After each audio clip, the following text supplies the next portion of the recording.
नमस्कार बाकी योग दिवस के उपलक्ष्य में मैं परिचय कराना चाह रहा हूँ श्रीमान श्रीवृंदन जी भाई साहब का। आप अखिल भारतीय योग प्रमुख हैं, योगाचार्य हैं, मुद्रा विज्ञान के विशेषज्ञ हैं, योग निद्रा के विशेषज्ञ हैं। तो आज हमें कैसे स्वस्थ रहें उसके बारे में जानकारी प्रदान करेंगे। आरोग्य भारती संस्था संपूर्ण देश में ऐसी संस्था है जिसमें सब प्रकार की चिकित्सा पद्धतियों को एक साथ जोड़ करके व्यक्ति स्वस्थ कैसे रहे उस विषय पर काम कर रहा है। उसके माध्यम से प्रतिवर्ष योग शिविर होता है। इस बार भी हम कुछ अलग अलग प्रकार के आयु के अनुसार समुच्चय दे रहे हैं आसनों के। बाल अवस्था, तरुण अवस्था और 40 वर्ष से ऊपर के प्रौढ़ावस्था, उन सभी आयु में कौन कौन से आसन करके हम स्वस्थ रह सकते हैं, यह हम प्रशिक्षण में सिखाएंगे। आज हम 40 वर्ष से ऊपर की आयु अर्थात प्रौढ़ावस्था के व्यक्तियों के लिए योगासन करेंगे। जैसे जैसे आयु बढ़ती है तो रीजनरेशन की रेट कम होती है और डीजनरेशन की रेट बढ़ती है। यानी जो शरीर में कोशिकाएं, ऊतक, इनका नष्ट होने का क्रम है, इसकी गति बढ़ जाती है और नए बनने की गति कम होती है। योगासन करने से हमारे शरीर में रक्त का संचार बढ़ता है। आसन में 2-3 प्रकार की क्रियाएं रहती हैं मुख्य रूप से। या तो हम दबाव देंगे, या खिंचाव होगा, या मेरुदंड मुड़ेगा। इसके कारण से जिस अंग में दबाव पड़ता है उसमें रक्त का संचार बढ़ता है। रक्त का संचार बढ़ने के कारण से वहाँ ऑक्सीजन की मात्रा बढ़ती है, रक्त का संचार बढ़ता है। उसके कारण से वह अंग स्वस्थ होता है और अपना काम करना पुनः प्रारंभ करता है। इस 40 वर्ष की आयु के बाद शरीर का मुड़ना कम होता है, इसलिए जिनसे पूर्ण स्थिति नहीं बनती उनको भी योगासन का लाभ मिले, इसके लिए कुछ साधनों का उपयोग भी हम करते हैं। अभी आसनों में कैसे कैसे प्रयोग करेंगे उसको देखेंगे। हम प्रारंभ कर रहे हैं। पहला आसन है ताड़ासन। सम स्थिति 1 2 1। सांस भरते हुए बाजू में हाथ, हथेली जमीन की ओर, डाउन। आप देख सके शुरू है। 3 में ऊपर नमस्कार की स्थिति, सांस भरते हुए 3। 4 में उंगलियों को फंसा करके सिर के ऊपर करना, 4। पंजे एडी पर भार समान रहे, इसका ध्यान रखें। घुटने की कटोरी ऊपर खिंची हुई। इस आसन को करने से ऊर्जा प्राप्त होती है, शरीर गर्म होता है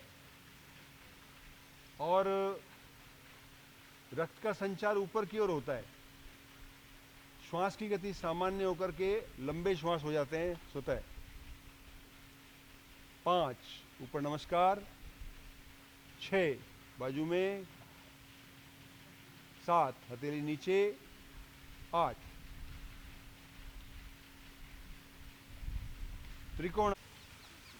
त्रिकोणासन। सम स्थिति 1 2। उछलकर हाथ पैर खोलना, हथेली जमीन की ओर, 1। इसमें 1 मीटर से अधिक खोलना पड़ता है, इसका ध्यान रखेंगे। 2 में दाहिने पैर की एड़ी को आगे लाना, 2। 3 में दाहिनी ओर झुकना, हाथ नीचे लगाना, 3। अब इसमें पैर इतना खोलना कि एडी से लेकर के बगल तक पूरी सीधी रेखा में आ जाए। अब किसी को झुका नहीं आता तो ईंट पर हाथ रख करके वो करके दिखा रहे हैं। इसको देखना। 5 सामने, 6 सीधे खड़े होना, 7 में एडी वापस ले जाना, 7, 8 में उछल के मिलाना, 8। इस आसन से पैर मजबूत होते हैं और साइटिका पेन में इस आसन से बहुत लाभ मिलता है। इसको करने से अच्छा होता है।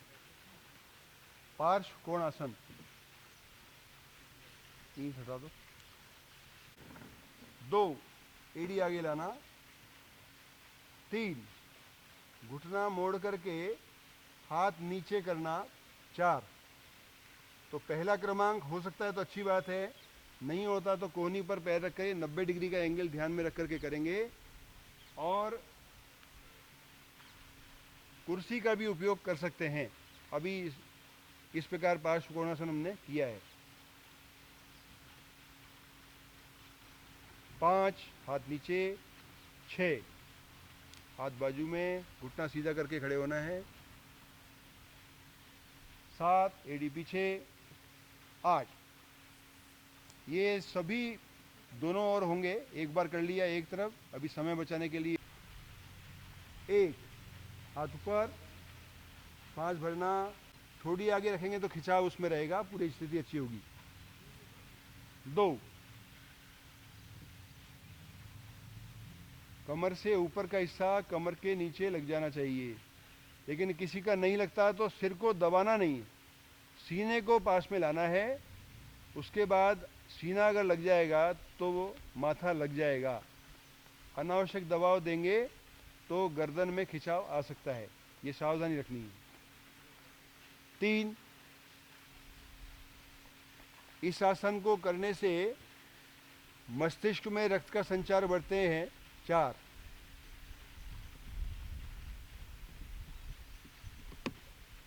मस्तिष्क में रक्त का संचार बढ़ने से मन शांत रहता है और ऑक्सीजन की मात्रा अधिक बढ़ती है, उससे लाभ मिलता है। शीर्षासन, नए अभ्यास करने वाले को अपने घर पर कंबल बिछाकर, कंबल या दरी बिछाकर करना और कमरे के कोने पर करना। 2 दीवारें मिलती है, वहाँ पर करेंगे तो पीछे गिरने का खतरा नहीं रहता। और आगे अगर बैलेंस बिगड़ा तो पैर टिक जाता है, इसलिए कोने में करना ज़्यादा अच्छा है। जिनका अभ्यास है खुले में कर सकते हैं। घुटने टिका करके बैठना, उसको टिकाना। इसके बाद पीछे वाले पैरों को सीधा करना, एकदम धीरे धीरे पैरों को पास में लाना, और जब संतुलन बन जाए उसके बाद ऊपर करना।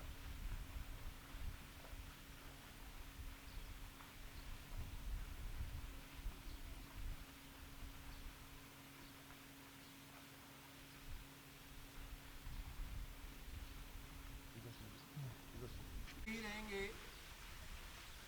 पंजों को जमीन के समानांतर रखना, कंधे से शरीर को ऊपर धकेलना,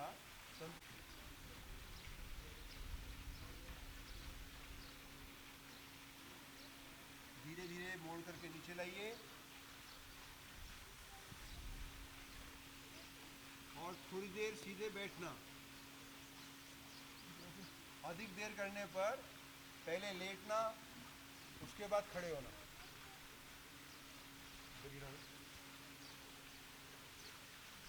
भुजंगासन,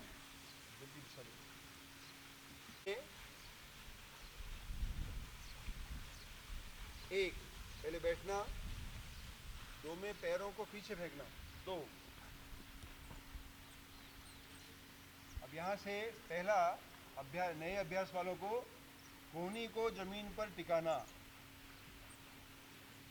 जितने कंधे चौड़े हैं उतने हाथ को भी चौड़ा रखना, कोहनी बगल के चिपकाना पूरी। जी कोहनी बगल के नहीं चिपकी आती और कोहनी नहीं उठेगी। इतना अभ्यास हो जाने के बाद कोहनी को नाभि के दोनों ओर लाना, कोहनी उठ जाएगी और नाभि तक का भाग टिका रहेगा, बाकी उठाना ऊपर। इससे मेरुदंड कमर में नीचे का जो दर्द है वो समाप्त होता है। कंधे चौड़े और मजबूत होते हैं, फेफड़े मजबूत होते हैं, इसका पूरा लाभ रहता है। स्वस्थ नीचे मिलाना सामने और घुटनों को नीचे की ओर दबाना, मेरुदंड सीधा। मोची इसी आसन में बैठते हैं और ये चिकित्सा विभाग का सर्वे है कि मोची जितने भी हैं उनको मूत्र संबंधी रोग बहुत कम होता है। इस आसन से मेरुदंड के दोनों ओर चिपके हुए गुर्दों की मालिश होती है, उसके कारण से वो सक्रिय होता है, अच्छा काम करता है। लंबे गहरे श्वास लेते हुए इसी स्थिति में बैठना। 3 में पैर सीधे, 3 4 हाथ बाजू में। अर्ध मत्स्येंद्र आसन। अर्ध मत्स्येंद्र आसन में बाएं पैर को दाएं नितंब के नीचे रखना, 1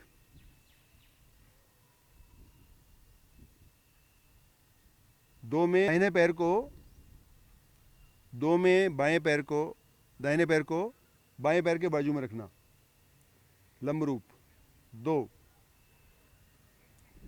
3 में बाएं हाथ को ऊपर करना, 4 में पूरा 90 डिग्री घूम करके पैर को पकड़ने का प्रयास करना, 4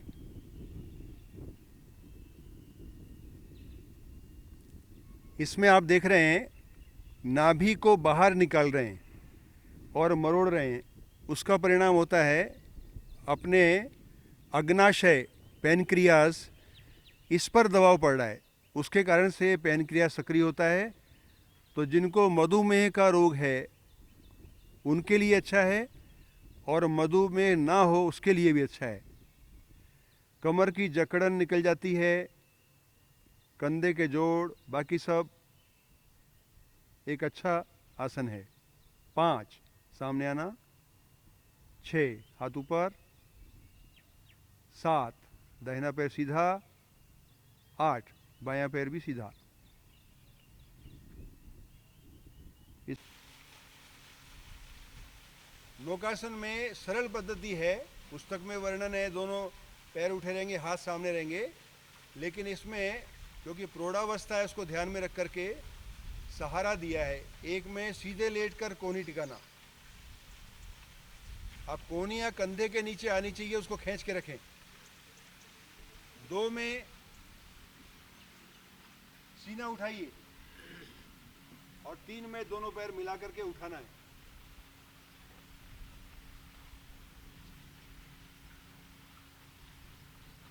पेट की मांसपेशियां खिंचती हैं, अनावश्यक चर्बी समाप्त होती है, हाथों की सक्रियता बढ़ती है, पाचन क्रिया अच्छी होती है।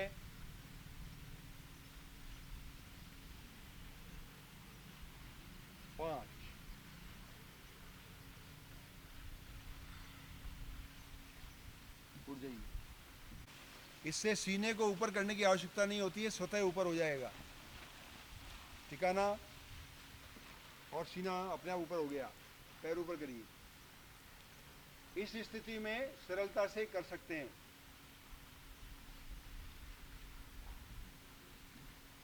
स्वस्थ 1 सीधे लेटना,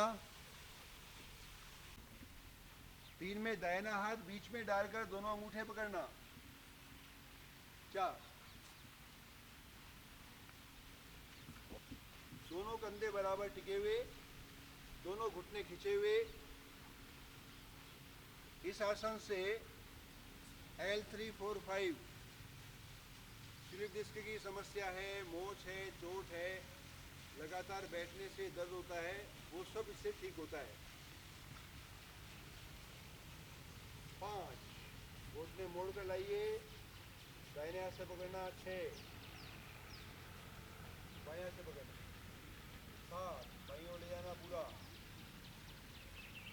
कंधे टिके हुए उसी दिशा में देखना,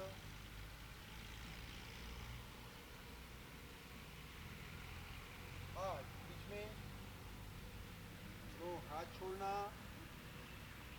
पैर सीधा करना, धीरे से करवट लेकर के उठकर बैठना। ये सावधानी रखनी चाहिए हमेशा, जब भी उठना है तो दाहिनी करवट लेकर के उठ करके बैठना। सर्वांगासन, सर्वांगासन सामान्य अवस्था में कर सकते हैं।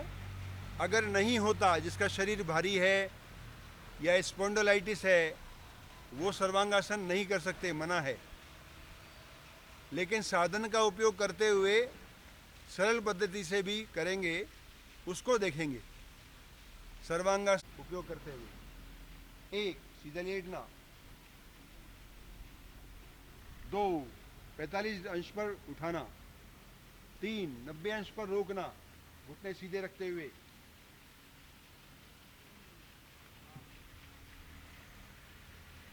3 इसको हाथ का सहारा देकर के पीछे जमीन के समानांतर करना पैरों को,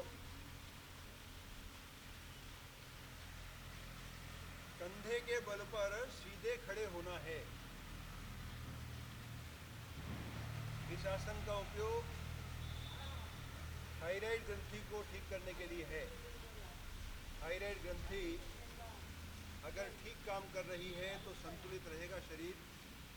अगर हाइपर थायराइड है तो सीक्रेशन ज़्यादा होगा तो व्यक्ति कितना भी खाएगा लेकिन पतला रहेगा, विकसित नहीं होगा। और अगर हाइपोथायराइड है तो सीक्रेशन कम होने के कारण से मोटापा बढ़ता जाएगा कम खाने पर भी, और मोटापे के साथ अनेकों बीमारियां प्रारंभ होती है, उच्च रक्तचाप, मधुमेह इत्यादि। 5 वापिस सिर की ओर ले आना, 6 7 45 अंश, 8 पूरा टिकाना, उठकर बैठिए, कुर्सी लाना, एक कुर्सी। अब घूमते जाना, घूम करके पूरा अंदर घुस करके बैठ जाना। 3 में कुर्सी के नीचे से हाथ निकालकर पीछे वाली टांग को पकड़ना और कंधे को इस पर टिका देना। इस समय गर्दन पर भार नहीं है, ये फ्री है, ये हिल सकती है। तो जिनको स्पॉन्डिलाइटिस है वो भी इसको कर सकते हैं। पैर मिलाओ, एड़ी मिलाओ। कमर में अगर दर्द होता है तो पीछे सहारा दे सकते हैं।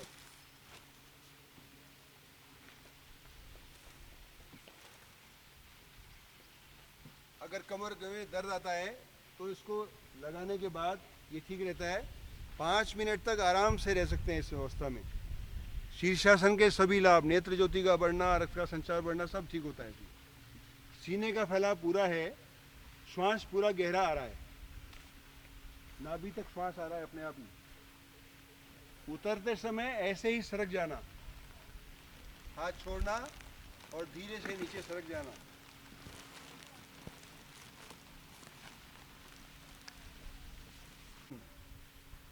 करवट लेकर के उठकर बैठिए,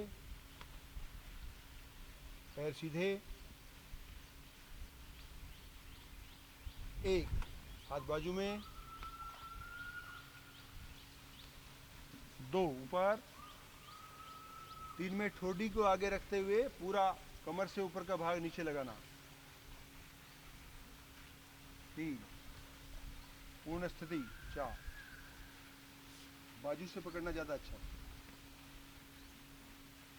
और शरीर को लंबा करते हुए मस्तक को लगाना। पूरा नीचे जाओ, पूरा नीचे जाओ, वो देखो, वो देखो।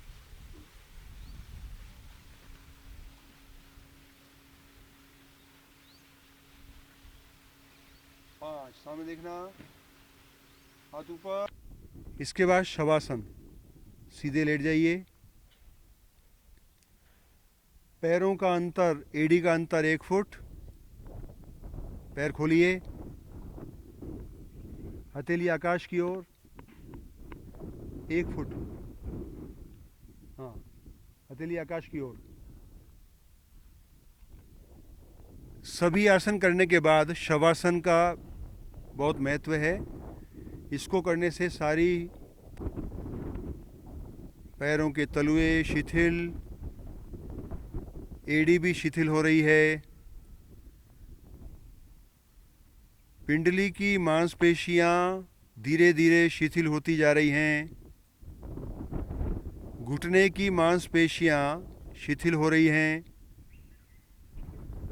जंघा की मांसपेशियां भी शिथिल होती जा रही हैं। भूमि को स्पर्श करता हुआ नितंब का भाग भी शिथिल हो रहा है। कमर तक का संपूर्ण भाग शिथिल हो गया है।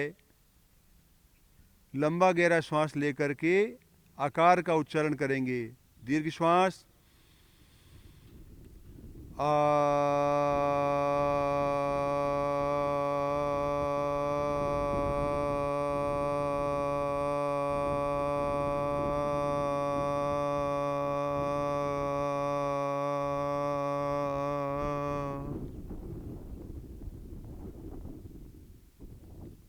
कमर से ऊपर के बाँह शिथिल होने लगी हैं।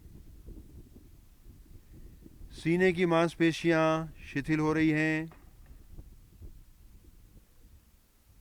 हाथ के उंगली अंगूठे शिथिल होने शुरू हो गए हैं। मणिबंध और कोहनी के बीच का भाग, प्रकोष्ठ, इसकी मांसपेशियां भी शिथिल हो गई हैं।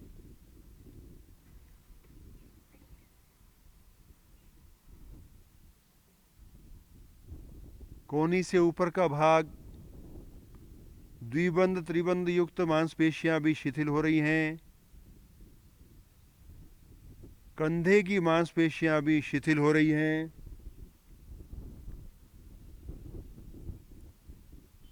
मेरुदंड के सभी मन के नीचे से ऊपर की ओर एक एक करके उसके आसपास की मांसपेशियां भी शिथिल होती जा रही हैं। कमर से कंधे तक का संपूर्ण भाग शिथिल हो गया है। लंबा गहरा श्वास लेकर के उकार का उच्चारण करेंगे। इससे कमर से कंधे के बीच में कंपन होगा और अपनी सारी थकान दूर होगी। दीर्घ श्वास ऊ।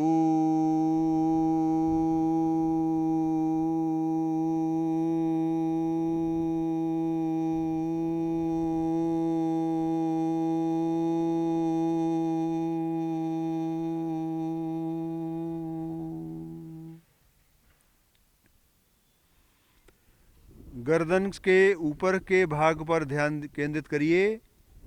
गर्दन की मांसपेशियां शिथिल होती जा रही हैं। उसकी जकड़न, थकान दूर हो रही है।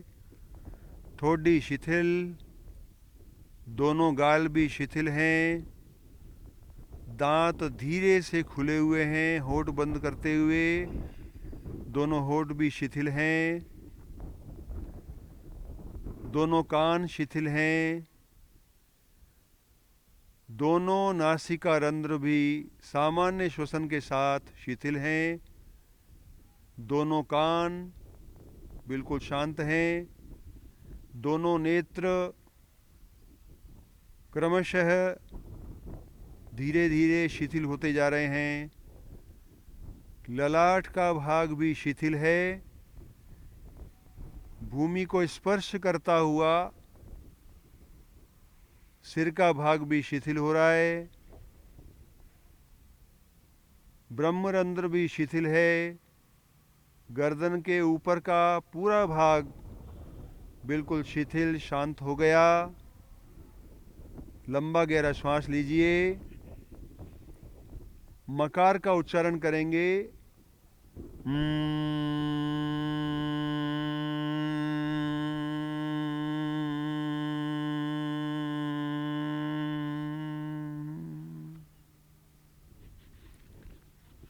धीरे से पैरों को, हाथों को मिलाइए। दाहिने हाथ को जमीन से सटाते हुए सिर की ओर ले जाइए। दाहिने हाथ को ऊपर ले जाइए सीधा, जमीन से सटाते हुए। बाएं घुटने को मोड़िए। दाहिनी करवट लेकर के आंखें बंद रखते हुए धीरे से उठकर बैठिए। आंखें बंद रखिए, पालथी लगा करके बैठिए। धीरे धीरे हथेलियों को रगड़िए। गर्म होती हैं, इसको कटोरी बना करके आंखों पे रखिए। एक बार और करिए। आंखों पे ढकिए।